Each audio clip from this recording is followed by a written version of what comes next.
Good morning, Jim from the mavstar observatory. I've been making a few observations, and in a few moments' time you'll see the sunrise, maybe in this video. And I think it's worthy the observations I've made of a Nobel Prize, but apparently Ralph Harris has beat me to it this year, so I'm not going to argue with that. But apparently, the observations I've made are to do with the sun, and I'll share them with you guys as I always do. It's yellow and it's round,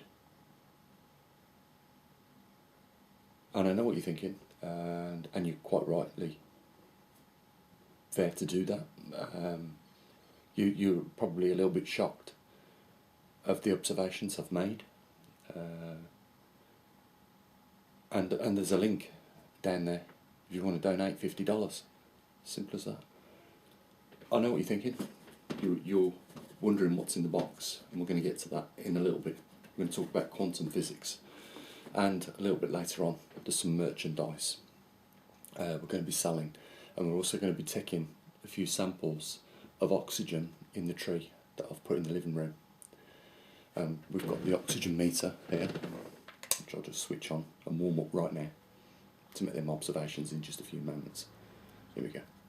At the moment there is oxygen, and that's a good thing because we can breathe. Now, a few other observations I've made is you can lead a horse to water, but you must have lead in the pencil. And on the subject of pencils, it's better to use a pencil than it is a pen in space, unless you're going to pressurise the cartridge, of course, so that you can feed the ballpoint of the pen ink. Because out in space it's a little bit difficult because of the lack of gravity, to get the ink to flow into the ballpoint. I believe NASA tried it, and it looked like the astronauts were craning on each other, because the ink was just leaking everywhere. So in a few minutes we're going to test the tree for oxygen output, and we'll see where we are with that, and I do believe we'll get a good result. So talking about the merchandise in a minute, but before we do, if you're going to use glass in your house, it's always better to use the type that is see-through. It's always better. Clear glass is always better than obscured. And should we move on to something more interesting? We're going to do this merchandise. These are magnetometer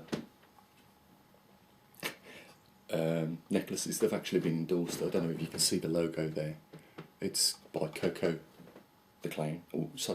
Chanel. Yeah, and to save a few quid, we're not going to put the actual magnetometers in these. Yeah, we're just going to send out the box, but we'll call them magnetometer necklaces, and we're going to, I don't know, fair price for these with the Chanel logo. I think we'll get probably £900 for them. I think people will go for it because, after all, a lot of people out there believe that global warming is actually caused by CO2. So, and we've got the C there, in the centre, we've got the O, and we can make the other C perhaps look like a 2 as well. So, Coco Chanel, there we go. We'll do them for you for £1,000, and come on a nice bit of elastic band, so that when you're running, they can swing like that. But getting on to the box. According to quantum physics, if I put a cat in this box, it disappears. The cat's not there, unless you can hear it meowing. But if we tried to get a cat in this box, we'd have to bend up its legs a little bit and its head to get it in there, and I'll probably get in a lot of trouble for doing that because there's no air holes for the cat to breathe. But we just, forget all the random uncertainties that could occur with the cat in the box. If you put the cat in the box, it disappears. So, you know, I was just applying that logic to the North Pole and the South Pole. If you can't see them, they're not there. So there's no point worrying about them. You could put your husband in there, or your wife, and according to quantum physics, they would not be inexistent. They'd be in the quantum world. So, you know, just thought I'd share that observation with you guys as well. Okay, I think it's time for some serious science. Let's check how much oxygen is being put out by the tree in my living room that I put in there last night. So, now we've got the primer on the pump. So we just put the pump there. I don't know if you can see the actual screen on there. We've got an oxygen content of. Just bear with me. There we go. Right, I'm going to put it right up on the leaf of the tree. I believe this is an evergreen. Well, it's been in the loft for quite some time. I'm just going to take a few rapid air samples and we'll see what happens.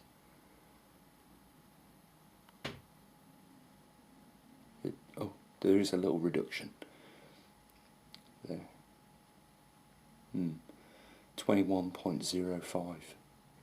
The barometric pressure is 0.999 and we've got an oxygen pressure of 2.10. Yeah, okay, it seems to be dropping a little bit. So this tree is not really putting out much oxygen, as you can see, and I think it's alive. The tree is alive, because if we just take a sample or a temperature reading of the tree, we can see the temperature of the tree is at 26 degrees, so it's not a dead tree. It's obviously warm, it's got a pulse, maybe. Yeah, as you can see. There we go. 26 degrees. So the tree is alive. I know it looks rubber, but I'm just going to take another oxygen sample. So there you go, guys. Yeah, I just got a little bit more friendly advice for us all, whilst we're on the subject of great science and things. Just bear with me. There we go. Okay, so yeah. What other advice could I give you? If you're going to use electric batteries, they're the better ones with the electric in them, and wheels, are better off being round. And other than that, there's not much more I've got. I mean, you've had the best of my observations today with, the sun, which is shortly about to come up. Don't know if you can see that. It's looking a little bit red over there. I'll share it with you. Just over there. Yeah. And it's yellow and round. It seems to always come up in the morning.